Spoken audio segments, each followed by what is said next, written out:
ร้านแทบแตกโอเคสวัสดีครับคุณหมอสวัสดีครับผมวันนี้คุณหมอจะมาจ่ายยาอะไรครับวันนี้เป็นยาต่อเนื่อง follow up ของคนไข้ครับผมก็คือคลิปรีโวทูโนรีโวได้การตอบรับที่ดีมากแล้วก็มีลูกค้าหลายคนถามเข้ามา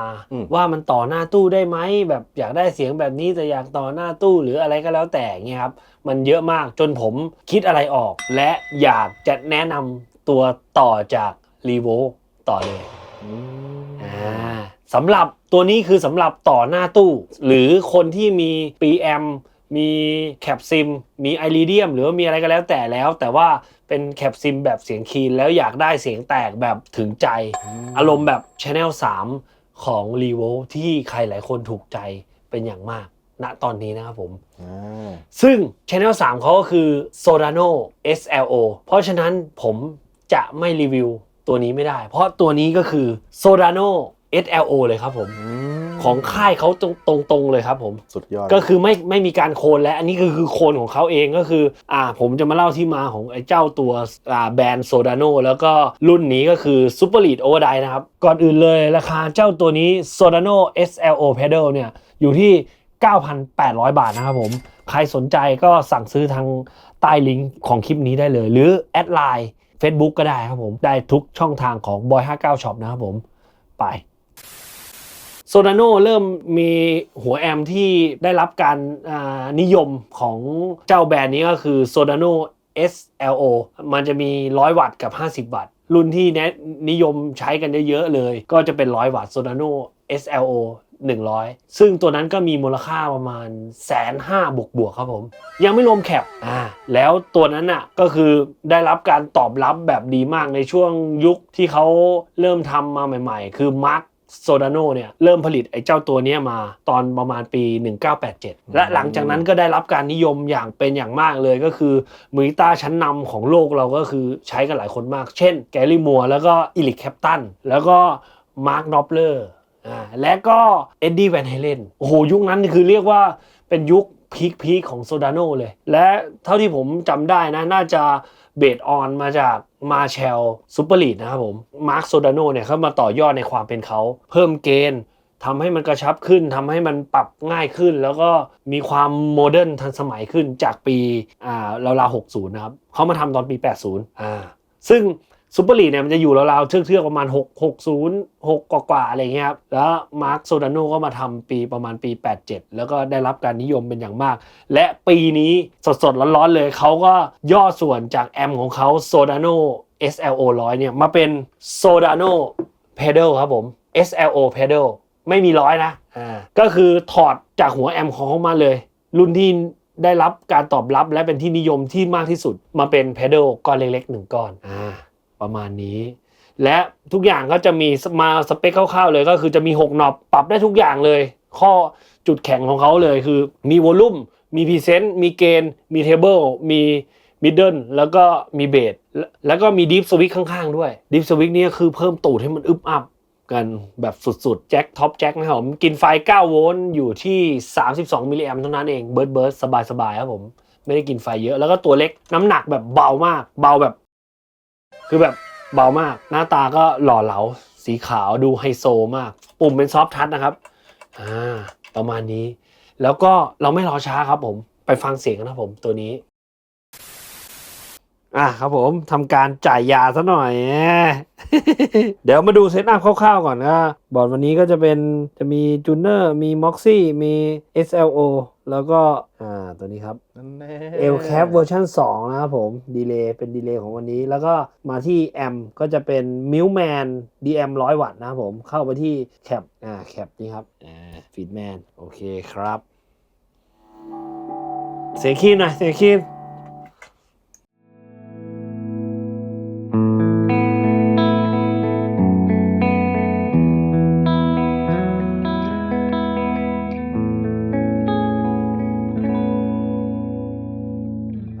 นี่เสียงคลีนนะครับมาดู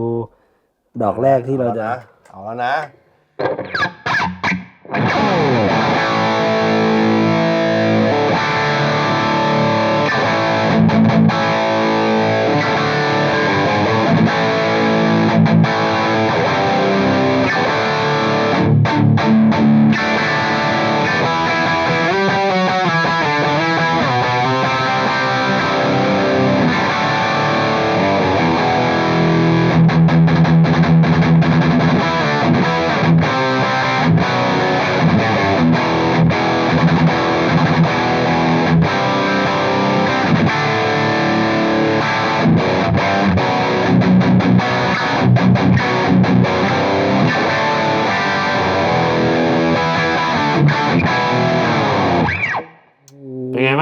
ถึงใจ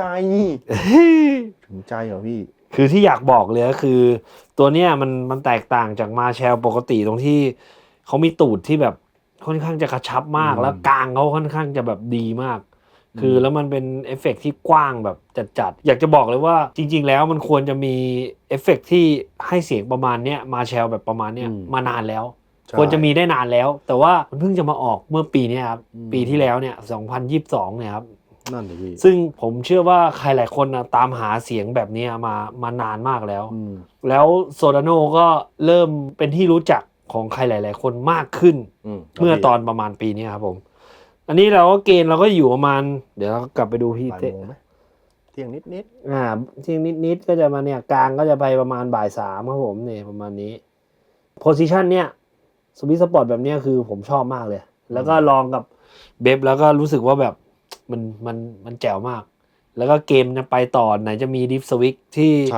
สามารถไอ้นั่นได้อีกนี่เลยนี่คือความลับของเขาใช่นี่อยู่ข้างๆนะครับสวิตตรงนี้ดิฟเป็นดิฟสวิตนะครับใช่ตัวนี้ก็คือทำให้โลมันจะแบบบุ้มๆนะพี่นะเดี๋ยวลองไม่พูดลองเลยลองเลยกดหน่อยเดี๋ยวลองแบบไม่กดก่อน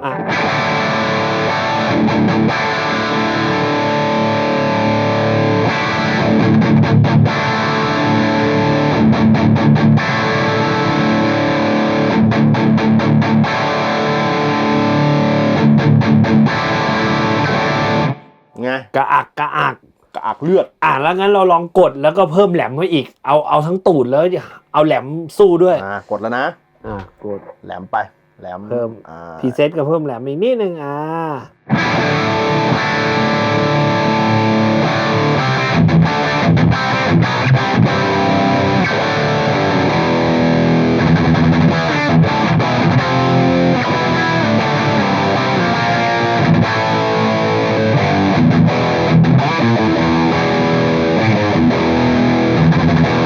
คือทำตูดแบบเขาเรียกว่าทำโลเอ็นให้มันลึกกว่าเดิมแล้วก็ให้มันแบบย่านโลมันแบบลึกๆไปอีกใช่แล้วเราลองอุดสายหน่อยเฉพาะอุดเลยแบบ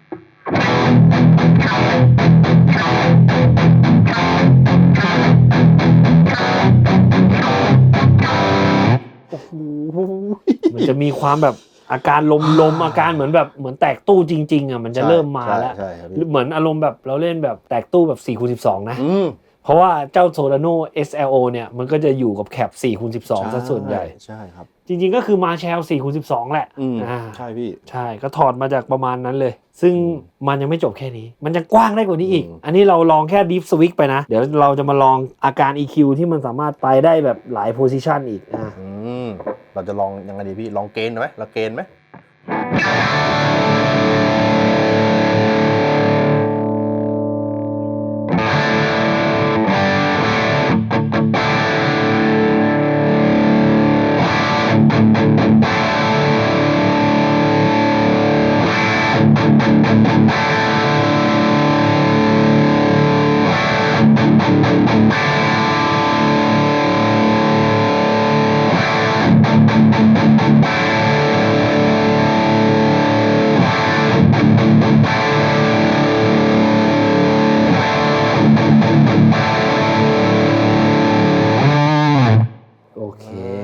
ประมาณนี้ไปได้แบบสุด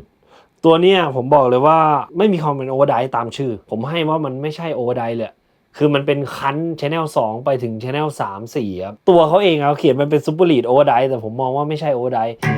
ตัวนี้คือเป็น Distortion แบบเรียกว่า Distortion Marshall แบบจ๋าเลยครับ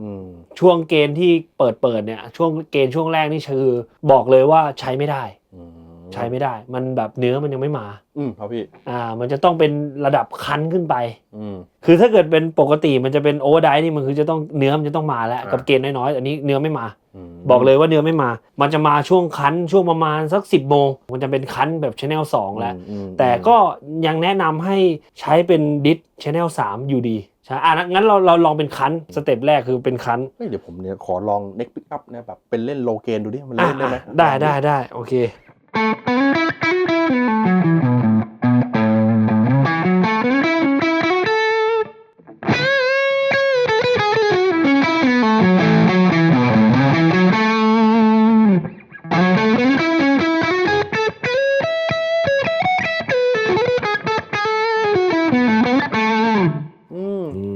เรียกว่าเป็นโลเกนของสไตล์มาแชลที่จิกๆนิดนึงอาจจะไม่ได้โอเวอร์ไดนวลนะที่พี่บอกก็คือมันแบบถ้าจะซื้อไปแล้วมาซื้อมาเล่นเป็นโอเวอร์ไดโลเกนก็คงไม่ใช่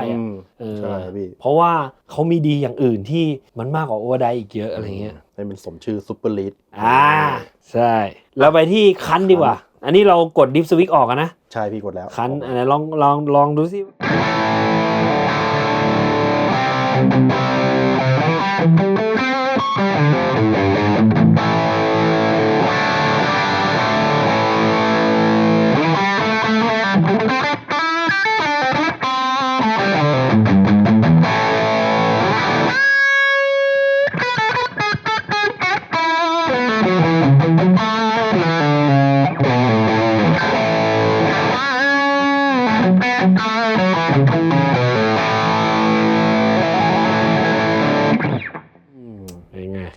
ใช้ได้พี่คือคันก็ไปได้สุดยอด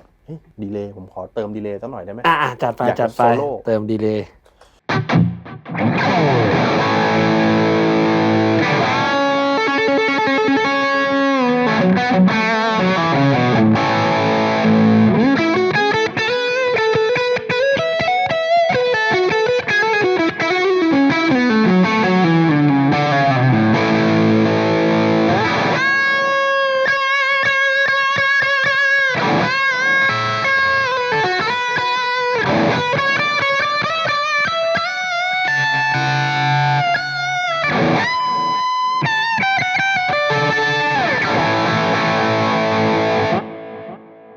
โอเคเอาตายแจมเนื้อแจมเลยสุดยอดเลยพี่เดี๋ยวเราจะลองเพิ่มเกณฑ์ในรูปแบบที่แบบท่วมเลยเอาให้เกณฑ์มันเยอะเหมือนแบบอารมณ์แบบ Channel 3เลยแล้วก็ยังใช้โทนเดิมอยู่ไปเลื่อนไป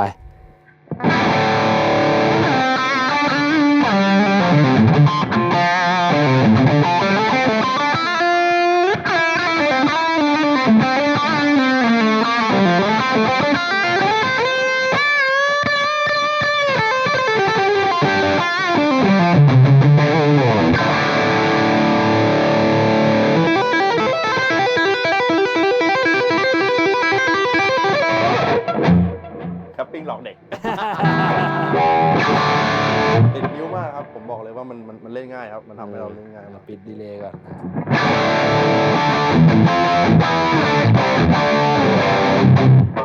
อย่างหนึ่งเลยที่อยากบอกว่าแบบใครหลายคนมองแบบโซดาโนแบบรู้สึกว่าเป็นแบบเห็นฝรั่งเขาใช้เป็นแบบตู้แอมไฮเกนแบบจ๋าแบบเล่นเมทัลเลยจริงๆมันไม่ได้ถึงขนาดเป็นเมทัลขนาดนั้นแต่ถามว่าจะให้มันเป็นเมทัลแบบขนาดนั้นก็ได้เมทัลแบบจัดๆเลยแบบเกนโหดๆเลยสกู๊ปมิดเลยก็ได้นะเราลองเป็นสกู๊ปมิดซะหน่อยนี่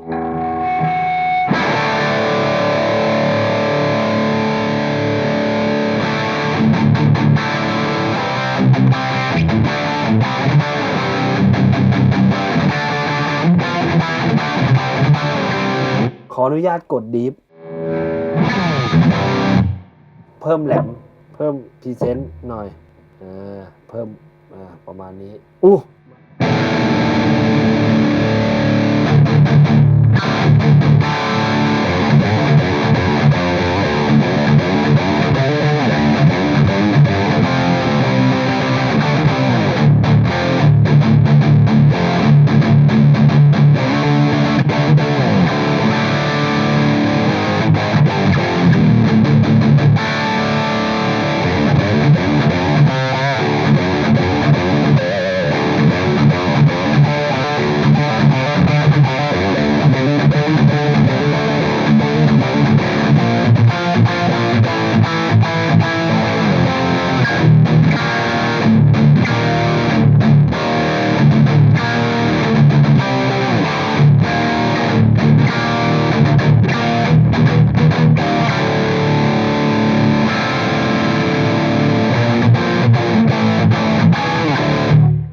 พอ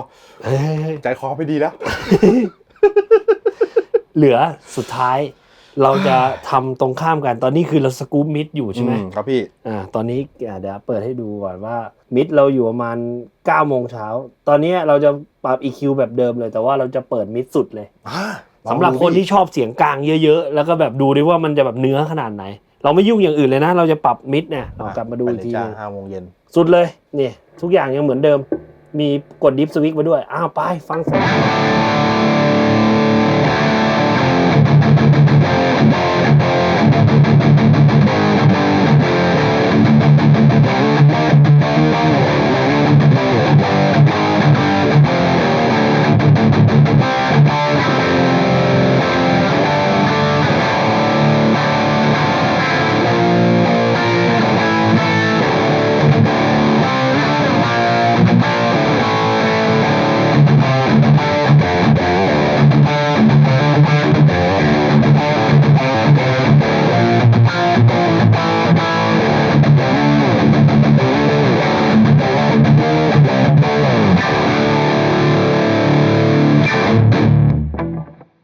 หลังคาสั่นตรงนี้ ร้านแทบแตกโอเค เราจะลองเลยดีพี่ เราไม่ลองแล้วเราลองแค่นี้พอลองเยอะกว่านี้เดี๋ยวจะคนไข้ทางบ้านจะรู้สึกว่าจะเกินไปแล้ว เสียตังค์แน่ไปเดี๋ยวผมไปสรุปให้ฟังครับผมว่ามันเป็นไงบ้างครับตัวนี้ครับผมมาสรุปเจ้าตัวนี้นะครับผมอย่างแรกเลยคนจะถามเยอะว่าผมควรจะซื้อไหมเหมาะกับใครผมบอกเลยว่าเหมาะกับใครเนี่ยคือเหมาะกับคนที่กำลังหาเสียงแตกมาแชลมีตูดที่กระชับและ EQ ที่กว้างปรับง่ายผมจะบอกได้เลยว่าตัวนี้ปรับง่ายมากคือเราขาดอะไรเราเติมอันนั้นเลยสมมุติว่าเราขาดแหลมเราก็เติมแหลมเราอยากให้มันคมขึ้นเราก็เติมพรีเซนต์ปุ๊บเราอยากได้มันเนื้อกว่าเดิมเราก็เพิ่มกลางเราอยากได้ตูดเราก็เพิ่มดีฟเราอยากได้เบสขึ้นมาหน่อยเราก็เพิ่มอยากได้เกณฑ์ก็เพิ่มเกณฑ์คือมันง่ายแบบง่ายแบบคือแบบเขาเรียกว่าซิมเปิลแบบจัดๆเลยครับผมไม่ต้องหาสวิตช์สปอร์ตจากเจ้าตัวนี้แบบเสียเวลาคือเสียบดอกแรกปรับตามที่ผมในคลิปจะได้เสียงแบบนั้น 100% ผมมองเลยนะครับว่ามันคือมาแชลที่ปรุงแต่งมาเรียบร้อยแล้วสำหรับใครหลายๆคนที่อยากได้มาแชลแล้วกระชับมีความโมเดิร์นขึ้นกว่าเดิมหน่อยนึงแต่ยังมีความวินเทจอยู่ต้องบอกตรงนี้ยังมีความเป็นซูเปอร์ลีดของออริจินัลอยู่ยังมีไฮที่เรียกว่าแห้งๆบอกไม่เชิงแห้งมันจะมีไฮที่แบบเก่าๆอยู่มีเม็ดที่มันแบบเส้นๆที่มันเป็นมาแชลอยู่อะไรอย่างเงี้ยแล้วก็มีเกณฑ์ที่เยอะแล้วตูดมันกระชับมากไม่มีความเละคือมาแชลจะมีปัญหาตรงที่ว่าถ้าเราไปเปิดเกณฑ์เยอะของก้อนอื่นๆอะไรอย่างเงี้ยครับมันจะเละอุดสายแล้วมันจะแบบไม่ถึงใจแต่อันนี้คืออุดสายถึงใจเลยแบบผมไม่รู้จะพูดยังไงเลยผมเป็น distortion Marshall ที่ผมชอบแบบระดับท็อปไฟของ Marshall เลยและเดี๋ยวผมจะมาจัดอันดับท็อปไฟเสียงแตก Marshall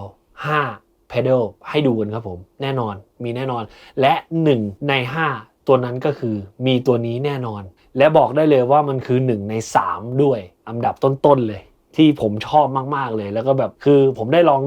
ดอกแรกนี่คือผมแบบรู้สึกว้าวมากเลยว่ามันทำได้อย่างนี้ได้ไงแล้วมันควรจะมีแบบนี้ได้ตั้งนานแล้วก็คงจะพูดคำพูดเดิมอะไรอย่างเงี้ยครับแล้วก็ไม่มีอะไรแล้วอ่ะวันนี้ก็คือขอจบยาเม็ดนี้ที่เท่านี้เลยคือเรียกว่าเฉียบมากในราคาเท่านี้แล้วก็คุณภาพขับแก้วทำอเมริกาด้วยครับผม